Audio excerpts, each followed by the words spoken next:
আমি অত্যন্ত দায়িত্ব নিয়ে বলছি, কলকাতায় প্রায় ৪৫ বছর আমরা ওঠা বসা করছি।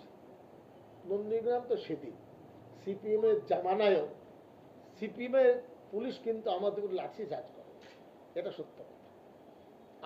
আমরা সুযোগই দিইনি, বহু সভা করেছি। তো পুলিশকে লাঠিচার্জ করতে হলে কেন আমি সেটা জানি না। যারাই আন্দোলন করবেন হিংসাত্মক আন্দোলন করলে ফেল হয়ে যাবে। আমি ক্লিয়ার একটা জায়গায় না বলে অল ওভার কথাটা বলছি। হিংসাত্মক পথ যদি ধরা যায় তাহলে আন্দোলনটা ঠিক জায়গায় পৌঁছাবে না। অবশ্যই আমরা হিংসা চাই না। হিংসা হলে আমরা আটকে যাব, ক্ষতিগ্রস্ত হয়ে যাব, আন্দোলনটা মাঝপথে থেমে যাবে। আর যদি হিংসা না হয় তাহলে আন্দোলন বিভিন্ন রূপরেখা নেবে। আমরা নন্দীগ্রামে আন্দোলন করেছি, আপনারা হয়তো যাদের বয়স কম বা যারা টিভি চ্যানেল এখানে আছেন সব অনেকেই সেদিন ছিলেন, কোনোদিন দেখেছেন নন্দীগ্রামে আন্দোলনে আমরা কাউকে পাথর ছুঁড়েছি বা আমাদেরকে কেউ ছুঁড়েছে?